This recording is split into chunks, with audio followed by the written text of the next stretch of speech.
Car दोस्तों बहुत बहुत स्वागत करता हूं आपका आपके अपने YouTube channel bull and beer market में। दोस्तों आज हम बात कर रहे हैं डिक्सन टेक्नोलॉजी की और डिक्सन टेक्नोलॉजी में ये आग क्यों लगी है और स्टॉक का आगे की तरफ लेवल्स क्या रहने वाले हैं। वहीं स्टॉक का अगर हम लॉन्ग टर्म की बात करें तो ये स्टॉक किस तरह से परफॉर्म कर सकता है और आपको किस तरह के बेहतरीन रिटर्न निकाल के दे सकता है। तो वीडियो में दोस्तों बने रहिएगा और अगर आपने अभी तक चैनल को सब्सक्राइब नहीं किया है तो कर लीजिएगा। वीडियो पसंद आए तो लाइक बटन भी दबाइएगा और कमेंट बॉक्स में अपनी राय भी लिख करके बता दीजिएगा। दोस्तों यहाँ पर अगर हम डिक्सन टेक्नोलॉजी की बात करते हैं तो लास्ट ट्रेडिंग सेशन में आपने स्टॉक में बहुत शानदार मूव देखा, लेकिन उसमें भी आपको 2 बार स्टॉक में झटका लगता हुआ भी नजर आया। लेकिन ये बहुत कॉमन सी बातें हैं स्टॉक के लिए। और वहीं पिछले 1 मंथ का चार्ट देखेंगे तो आप देखेंगे इससे पहले जो परफॉर्मेंस थी वो किस तरह की थी। और जब इस स्टॉक के लिए मैंने आपसे कहा था कि आप इस स्टॉक को बेचिएगा नहीं, होल्ड करिएगा, आप चाहें तो चैनल पे पुरानी वीडियो देख सकते हैं। तब स्टॉक में स्प्लिट के बाद लगातार गिरावट हो रही थी, उसके बहुत टाइम बाद भी गिरावट बन रही थी और 3400-3500 रुपए के लेवल पर मैंने आपसे यही कहा था कि आप इस स्टॉक को होल्ड कीजिए क्योंकि इसके अंदर ये पोटेंशियल है। और यही चीज़ आज आपके लिए दिखाई भी दे रही है। अभी फिलहाल स्टॉक में ये तेज़ी जो बन रही है बहुत अच्छी बन रही है और इसके पीछे रीज़न है गवर्नमेंट की तरफ से पीएलआई स्कीम का। तो पीएलआई स्कीम की वजह से इन्होंने भी उसमें अप्लाई किया और इस वजह से स्टॉक में तेज़ी भी बन रही है। और अप्लाई किस क्षेत्र में किया है? वाइट प्रोडक्ट को लेकर। अब वाइट प्रोडक्ट में जैसे वॉशिंग मशीन आता है, एलईडी बल्ब आता है और आप जानते हैं इनका कितना बड़ा सेगमेंट है एलईडी बल्ब वगैरह में। अगर हम उसकी बात करें तो यहाँ पर आप देख सकते हैं, तो यहाँ दोस्तों आप देखेंगे डिक्सन टेक्नोलॉजी का मार्केट में जो शेयर है वो 50% तो एलईडी टीवी के उसमें आता है और 43% वॉशिंग मशीन में और 39% एलईडी और सीएफएल ये बल्ब की बात हो रही है। तो यहाँ पर आप इसको देखने में पता लग ही रहा है कि इस स्कीम का इन्हें कितना बड़ा फायदा मिलने वाला है। और इसी वजह से यहाँ पर आपने देखा कि बहुत अच्छा स्टॉक में ब्रेकआउट भी आता हुआ नजर आया। अब प्रोडक्ट वाइज अगर आप ब्रेकअप देखें तो यहाँ पर आपको दिखेगा सबसे पहले एलईडी टीवी जो कि रेवेन्यू इनका आता है 54% और वहीं एलईडी बल्ब से 24% का रेवेन्यू इन्हें आता है और वॉशिंग मशीन से 11%। तो 11 और अगर 24 हम जोड़ते हैं तो 35% का रेवेन्यू इनका एलईडी बल्ब्स और वॉशिंग मशीन से ही आता है। और वहीं यहाँ पर आप देखेंगे लाइटिंग प्रोडक्ट किस तरह से आपके लिए यहाँ पर जो परफॉर्मेंस है सेगमेंट वाइज भी काफ़ी ज़्यादा वाइड देखने को मिल जाती है। तो इसका इन्हें काफ़ी ज़्यादा फ़ायदा मिलने वाला है। अब अगर ऑपरेटिंग प्रॉफिट की बात करें तो यहाँ पर आपको दिखेगा जो लाइटनिंग के प्रोडक्ट हैं, लाइट के प्रोडक्ट से इन्हें 44% का प्रॉफिट हो रहा है, मतलब सबसे ज़्यादा प्रॉफिटेबल बिजनेस में से एक है। और वहीं यहाँ पर आप देखेंगे होप अप्लायंस में भी इन्हें 21% का प्रॉफिट है और साथ ही साथ कंज्यूमर इलेक्ट्रॉनिक्स में जिसमें कि आपका वॉशिंग मशीन भी आ जाता है, मोबाइल फ़ोन से 9%। तो सबसे ज़्यादा हिस्सा अगर देखें तो वॉशिंग मशीन टाइप प्रोडक्ट और यहाँ पर एलईडी प्रोडक्ट से ही इनका सबसे ज़्यादा आ रहा है, लाइटनिंग प्रोडक्ट से। तो यहाँ पर बहुत बड़ा इन्हें फ़ायदा मिलने वाला है पीएलआई स्कीम का। तो दोस्तों इसी वजह से अगर हम बात करें अब डिक्सन टेक्नोलॉजी की तो इसका मतलब यहाँ पर ये बिल्कुल भी नहीं है कि स्टॉक अब बिल्कुल रॉकेट ही बन जाएगा।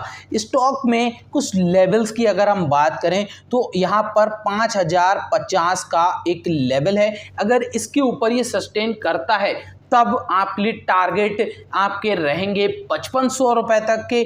और अगर यहाँ से प्रॉफिट बुकिंग देखने को मिलती है तो आप चाहें तो अपना 4800 का स्टॉप लॉस लगा करके भी चल सकते हैं। अदरवाइज आप अगर लॉन्ग टर्म इन्वेस्टर हैं, आपका नज़रिया एकदम साफ है, स्वच्छ है और आपको ज़्यादा इधर उधर की बातों से मतलब नहीं है तो आप इस स्टॉक को लंबे समय के लिए होल्ड कर सकते हैं।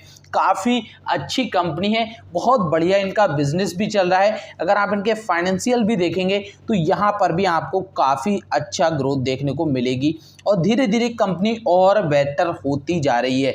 तो इसका ही फ़ायदा मिलेगा क्योंकि हमारा जो इस समय देश है वो बहुत ज़्यादा प्रोग्रेस करता हुआ नज़र आ रहा है, उसमें ऐसी ही कंपनियों का साथ भी चाहिए। तो जाहिर सी बात है कि सरकार इन सभी कंपनियों को सपोर्ट भी कर रही है, इसीलिए अलग अलग तरह की पीएलआई स्कीम में आपको देखने को मिल जा रही हैं समय समय पर और उसका फ़ायदा कंपनियों को होता हुआ भी दिख रहा है। तो इसीलिए दोस्तों आप डिक्सन टेक्नोलॉजी को या तो लंबे समय के लिए होल्ड करें या फिर आप लेवल्स के ऊपर भी काम कर सकते हैं। अगर ओवरऑल बात करें तो अभी तक स्टॉक ने 821% का रिटर्न आपको दिया है और मार्केट में आए हुए भी बहुत लंबा समय नहीं हुआ है।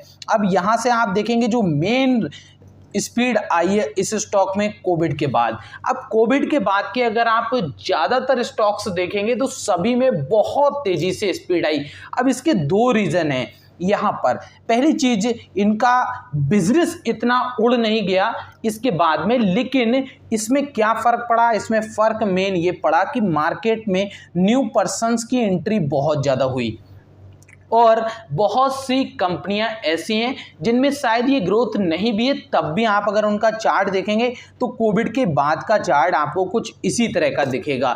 तो थोड़ा सा यहाँ पर डरने की बात यहीं पर यही बनती है कि अगर आप इनका पी रेशियो देखेंगे तो 165 का पी देखने को आपको मिल रहा है और इनका मार्केट कैप तो आप देख सकते हैं लगभग 30,000 करोड़ आप मान के चल सकते हैं। अब पी इतना ज़्यादा हाई क्यों है, क्योंकि बहुत ज़्यादा ओवरवाल्यूड जोन में ये पहुंच चुका है। तो इसीलिए दोस्तों खरीदारी की सलाह मैं आपको नहीं देना चाहूँगा। अगर आपको खरीदना है तो आप अपने किसी भी फाइनेंशियल एडवाइज़र से इसकी सलाह ले सकते हैं, क्योंकि पैसा आपका है तो थोड़ी सी मर्जी भी आपकी ज़रूर होनी चाहिए। दूसरों के ऊपर शायद से आपको ज़्यादा डिसीजन नहीं लेने चाहिए, पर समझदारी इसी में है कि आप सीखते हर जगह से रहें। तो वही चीज़ यहाँ पर भी आपको देखने को मिल रही है। अब इसमें ऐसा नहीं है कि इस PLI स्कीम में सिर्फ यही फ़ायदा उठाने वाले, बहुत सी ऐसी कंपनियाँ हैं जिसको इसका फ़ायदा मिलने वाला है, लेकिन उसमें डिक्सन टेक्नोलॉजी भी है, इन्होंने भी अप्लाई कर रखा है। तो इसलिए यहाँ पर एक और अच्छी ग्रोथ देखने को मिल रही है, क्योंकि जाहिर सी बात है उससे प्रॉफिट भी बढ़ेगा और सरकार से इतना सपोर्ट मिलेगा, तो ये हर एक कंपनी के लिए अच्छी चीज़ होती है। तो अदरवाइज़ दोस्तों यहाँ पर अगर आप इसका 1 साल का चार्ट लगाएंगे तो आपको यहाँ से कुछ चीज़ें दिख जाएंगी कि स्टॉक किस तरह से परफॉर्म करता हुआ आया है और किस तरह से परफॉर्म कर रहा है। ऐसा नहीं है कि एक दिन में ही स्टॉक ने आपको बहुत बड़े रिटर्न निकाल के दिए हैं। आप देखेंगे कि हर बार एक लेवल के बाद गिरावट आपको ज़रूर देखने को मिलेगी, चाहे आप कहीं भी देख लें। लेकिन स्टॉक की खास बात यही होती है, और अच्छा स्टॉक उसे ही कहते हैं जो कमबैक करता है। और कमबैक के पीछे रीज़न क्या होते हैं कि कंपनी के अंदर वो पोटेंशियल होना चाहिए, फ्यूचर में ग्रोथ दिखनी चाहिए। तो आप हर बार देखेंगे कि स्टॉक में कुछ ऐसी ही चाल देखने को मिलती है। तो इसीलिए थोड़ा सा सावधान और सतर्क जरूर रहें। चार्ट्स भी बहुत कुछ आपको बता देता है। तो सिंपल भाषा में वीडियो को हम यहीं रोकेंगे। अगर आपको वीडियो पसंद आई हो तो लाइक कीजिएगा, और अगर आपने अभी तक टेलीग्राम चैनल हमारा ज्वाइन नहीं किया है तो डिस्क्रिप्शन में दिए गए लिंक के द्वारा आप हमारा टेलीग्राम चैनल भी ज्वाइन कर सकते हैं। और वहीं दोस्तों कमेंट बॉक्स में आप अपनी राय भी जरूर दीजिएगा, और आप इस स्टॉक को कब तक होल्ड करने का सोच रहे हो, कब से होल्ड कर रहे हैं बताइएगा, जिससे दूसरे इन्वेस्टर्स को भी थोड़ा सा मोटिवेशन जरूर मिलेगा।